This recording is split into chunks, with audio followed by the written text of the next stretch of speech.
किसने सोचा था कि एक साधारण सा कागज का पंखा जैकल के हाथों में आते ही ब्रिटेन के राष्ट्रपति को मारने का सबसे बड़ा हथियार बन जाएगा। इस बार जैकल सिर्फ बंदूक और गोली ही नहीं बल्कि कागज का एक छोटा सा पंखा भी साथ लाया था। जैकल ने राष्ट्रपति के आने से पहले प्रैक्टिस के लिए एक गोली चलाई। गोली 50 सेंटीमीटर दूर गिरी, जो जैकल जैसे स्नाइपर के लिए बहुत खराब बात थी। उसने जल्दी से अपने मन को शांत किया और दोबारा गोली चलाई। इस बार निशाना सही लगा और गोली राष्ट्रपति को चीरते हुए निकल गई। वह वहीं ढेर हो गया। तभी जैकल ने धीरे धीरे बंदूक खोली, उसे सूटकेस में रखा और कमरे में बिस्तर के नीचे बम लगा दिया। फिर बाहर निकलते समय उसने फायर अलार्म बजा दिया ताकि पुलिस वहां पहुंचे। पार्किंग में पहुंचकर उसने सूटकेस निकाला और दूसरी ऑडी कार में रख दिया। इसके बाद वह पहले से तैयार कार में सवार होकर तेजी से भाग गया। इस तरह वह चुपके से गायब हो गया। जब पुलिस उस बिल्डिंग में पहुंची तो खतरनाक ब्लास्ट हो गया और सारे सबूत भी उसी के साथ नष्ट हो गए। गैरेज की कार भी ब्लास्ट हो गई थी ताकि कोई निशान न बचे। यही एक टॉप स्नाइपर का तरीका था। लेकिन राष्ट्रपति की हत्या के बाद भागना इतना आसान नहीं था। जैकल ने पुलिस के शक से बचने के लिए शतरंज के खिलाड़ी का रूप ले लिया और शतरंज का सेट भी खरीद लिया ताकि पुलिस का ध्यान भटक सके। दूसरी तरफ पुलिस ने राष्ट्रपति के हत्यारे को ढूंढने के लिए बॉर्डर्स पर सख्त जांच शुरू कर दी थी। जैकल जब वहां पहुंचा तो उसने शांत रहकर कहा कि वह एक शतरंज खिलाड़ी है और एक गेम देखने आया है। पुलिस ने उसकी पहचान जांचने के बाद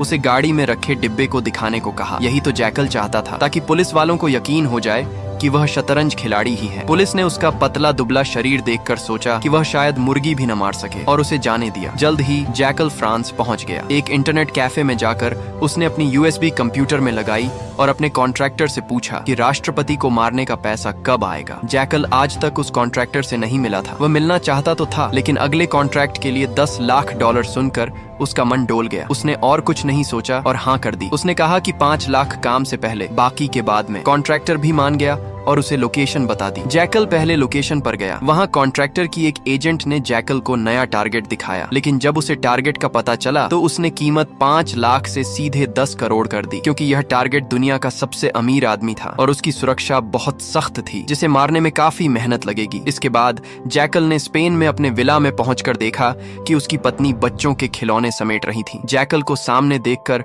उसकी पत्नी का दुखी चेहरा एक मासूम मुस्कान में बदल गया। पत्नी को लगा कि वह अपनी बिजनेस ट्रिप से जल्दी लौट आया है, लेकिन उसे नहीं पता था कि उसका पति दुनिया का सबसे खतरनाक स्नाइपर है। जब उसकी पत्नी खाना बनाने गई, जैकल ने दरवाजा बंद किया और तिजोरी में अपनी बंदूक रख दी। फिर लैपटॉप पर कॉन्ट्रैक्टर से बात करने लगा। घर से निकलने के बाद उसे पता चला कि उसके स्पेन वाले विला में सब बदल गया है। उसकी पत्नी और ससुराल वालों ने उसका स्नाइपर वाला गुप्त कमरा ढूंढ लिया था, जहां कई देशों की करेंसी, नकली पासपोर्ट और एक पेशेवर मास्क रखा था। जैकल ये सब अपने फोन के सीसीटीवी में देख रहा था। उसकी पत्नी और ससुराल वाले हैरान थे। उसे डर था कि अगर उसके स्नाइपर वाले काम का पता उन लोगों को लगा तो उसकी पत्नी उसे छोड़ देगी। वह यही सोचते हुए गाड़ी चला रहा था कि अब वह अपनी पत्नी को कैसे समझाएगा।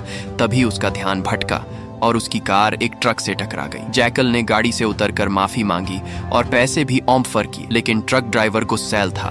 वह नहीं माना। जैकल उसे वहीं खत्म करने की सोच रहा था। तभी एक पुलिस की गाड़ी वहां से गुजरी। जैकल नहीं चाहता था कि पुलिस का ध्यान उसकी ओर जाए, लेकिन ड्राइवर ने पुलिस को बुला लिया। जैकल ने शांत रहकर नकली दस्तावेज दिखाए, लेकिन पुलिस को शक हुआ क्योंकि राष्ट्रपति की मौत की आग अभी ठंडी नहीं हुई थी। पुलिस ने उसका सामान चेक किया और उसे वहां एक बंदूक दिख गई। अगले ही सेकंड जैकल ने पुलिस वाले को मार डाला। फिर उस ट्रक ड्राइवर का काम भी तमाम कर दिया। जैकल ने चुपके से बंदूक से अपने निशान मिटाए और उसे ड्राइवर और पुलिस के हाथ में रख दिया, ऐसा दिखाने के लिए कि दोनों आपस में लड़कर मर गए। फिर वह अपनी कार लेकर भाग गया। एक सुनसान पार्किंग में पहुंचकर उसने नंबर प्लेट हटाई और तेजाब छिड़क कर अपने निशान मिटा दिए। लेकिन उसकी असली मुश्किल थी अपनी पत्नी को मनाना। उसने पत्नी को होटल में बुलाया और फिर से झूठ बोल दिया कि वह बस एक कंपनी के लिए जासूस है और कुछ नहीं। जैकल ने अपने स्नाइपर होने की बात फिर से छुपा ली। फिर उसने कहा कि एक आखिरी काम के बाद वह इतना पैसा कमा लेगा कि यह सब जासूसी भी छोड़ देगा, फिर वे खुशहाल जिंदगी जी सकेंगे। लेकिन उसकी पत्नी को नहीं पता था कि अब वह जिस आदमी को मारने वाला था वह कोई आम इंसान नहीं था। वह दुनिया का सबसे अमीर आदमी चार्ल्स था, जो इतना अमीर था कि उसने पूरा का पूरा आइलैंड ही खरीद लिया और अपनी सुरक्षा के लिए वहीं पर रहता था। इस खतरनाक मिशन के लिए जैकल ने कॉन्ट्रैक्टर की उस एजेंट से फिर से मुलाकात की और इस बार 10 करोड़ रुपए मांगे, जिसके लिए वह मान गई। आधे पैसे मिलने के बाद वह हंगरी के एक पुराने कारखाने में पहुंचा, जहां उसने अपने भरोसेमंद मैकेनिक से मिशन के लिए खास हथियार तैयार करवाए। चार्ल्स 2 हफ्ते बाद एस्टोनिया में भाषण देने वाला था, जो जैकल का सबसे अच्छा मौका था, लेकिन वहां की सुरक्षा बहुत सख्त थी। मेटल डिटेक्टर ने उसका पर्स तक पकड़ लिया। इसीलिए जैकल ने एक खास ट्रिक का जूता बनाने की फरमाइश की, जिसमें स्नाइपर राइफल के हिस्से छुपाए जा सकते थे। ये जूता प्लास्टिक और हल्के धातु से बना था, ताकि वह लंगड़ाते हुए सिक्योरिटी चेक को पास कर सके। मैकेनिक ने 3D प्रिंटिंग से यह जूता बना दिया, जो सिर्फ एक बार इस्तेमाल के लिए था। जैकल इसे आजमाने के लिए उत्साहित था, लेकिन उसे नहीं पता था कि पिछले मिशन में ब्रिटेन के राष्ट्रपति की हत्या के मामले में ब्रिटिश जासूस उसका पीछा कर रहे थे। वे जैकल को ट्रैक करते करते हंगरी के उसी कारखाने तक पहुंच गए जहां जैकल बंदूक की टेस्टिंग कर रहा था, लेकिन किसी तरह वह वहां से भाग निकला। अब उसने एक खास तरह का सूट पहना, जिसमें उसने अपनी स्नाइपर राइफल फिट की। उसका टारगेट अब चार्ल्स था, जो अपने उस आइलैंड पर रहता था जहां 2 किलोमीटर के दायरे में कड़ी सुरक्षा थी। वहां किसी को मारने का तो दूर, कोई वहां भटक भी नहीं सकता था। लेकिन हमारा जैकल एक टॉप का स्नाइपर था। उसने देखा कि चार्ल्स हर सुबह समुद्र में तैरने के लिए आता है। उसने एक नाव किराए पर ली और नाव के मालिक को मार डाला। फिर समुद्र में स्नाइपिंग की तैयारी शुरू कर दी। बंदूक, गोली, स्टैंड, सब कुछ रेडी था, लेकिन समुद्र की लहरें इतनी भयंकर थीं कि निशाने को मुश्किल बना रही थीं। उसी रात जैकल ने एक खास बैलेंस मेंटेन करने वाला डिवाइस भी ढूंढ निकाला। अगले दिन बोट पर पहुंचकर उसने 4 गोलियां निकाली और पहली गोली से ही बिल्कुल सटीक निशाना लग गया। लेकिन तभी वहां एक ड्रोन आ गया। जैकल ने जल्दी से अपनी स्नाइपर को कपड़े से ढक दिया और मछली पकड़ने की एक्टिंग करने लगा। लेकिन सिक्योरिटी वालों को थोड़ा शक था, तो उन्होंने चेक करने की सोची। दूसरी तरफ चार्ल्स अपनी कड़ी सुरक्षा के साथ तैरने के लिए बाहर निकल आया और समंदर की तरफ बढ़ने लगा। तभी जैकल ने अपनी स्नाइपर राइफल तैयार की, लेकिन पास से गुजर रही एक तेज नाव के भंबर से उसकी नाव हिल गई और मौका चूक गया। तब तक चार्ल्स समुद्र में उतर चुका था। दूसरी तरफ चार्ल्स की सिक्योरिटी टीम जैकल की तरफ बढ़ रही थी, तो जैकल ने उसे बिना कुछ सोचे समझे मार डाला। अगले ही पल एक ड्रोन उसके पास आ धमका, लेकिन जैकल ने सिग्नल जैमर की मदद से उसे फ्यूज कर दिया। सिक्योरिटी हेड ने तभी वार्निंग दे दी कि कोई स्नाइपर उनके ऊपर एम करके बैठा है। हड़बड़ी में सिक्योरिटी ने चार्ल्स को बचाने के लिए उसे पानी में नीचे डुबा दिया। जैकल ने शांत रहकर गिनती शुरू की, ये जानते हुए कि चार्ल्स को सांस लेने के लिए बाहर आना ही होगा। उसने तीसरी गोली चलाई, जो गलती से गार्ड को लगी। ये देखकर चार्ल्स पानी में इधर उधर भागने लगा। वहीं दूसरी तरफ जैकल ने उसके नाम की गोली बंदूक में डाल चुकी थी। उसने अपने तेज दिमाग का यूज करते हुए अंदाजे से निशाना लगाया और चार्ल्स की गर्दन के आर पार गोली डाल दी और उसे मार डाला। फिर वहां से भाग निकला। मिशन पूरा करके जैकल एयरपोर्ट पहुंचा। वहां से उसने कॉन्ट्रैक्टर को उसके बचे हुए पैसे के लिए मैसेज कर दिया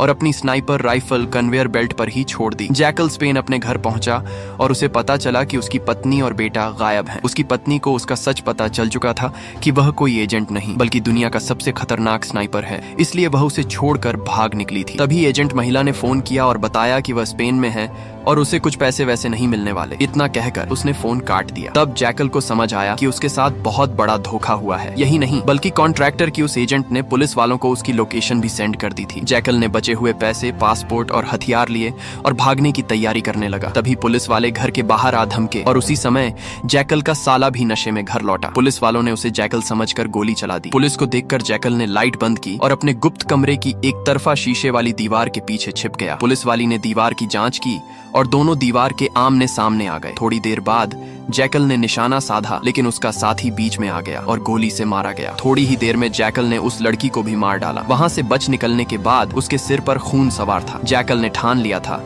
कि अब वह उस कॉन्ट्रैक्टर और उसकी एजेंट को ढूंढ ढूंढ कर मारेगा। लेकिन अभी उसकी सबसे बड़ी चिंता उसकी पत्नी और बेटे को वापस लाना था। उसने पत्नी को फोन किया, लेकिन उसने फोन कूड़ेदान में फेंक दिया। निराश जैकल हड़बड़ाहट में आगे बढ़ ही रहा था कि एक कार से उसकी कार की टक्कर हो गई और यहीं पर इस सीरीज का पहला सीजन खत्म होता है। नेक्स्ट सीजन अभी आया नहीं है। जैसे ही आता है उसकी एक्सप्लेनेशन भी आपको इसी चैनल पर मिल जाएगा। तो चैनल को लाइक और सब्सक्राइब करके रख लें। धन्यवाद।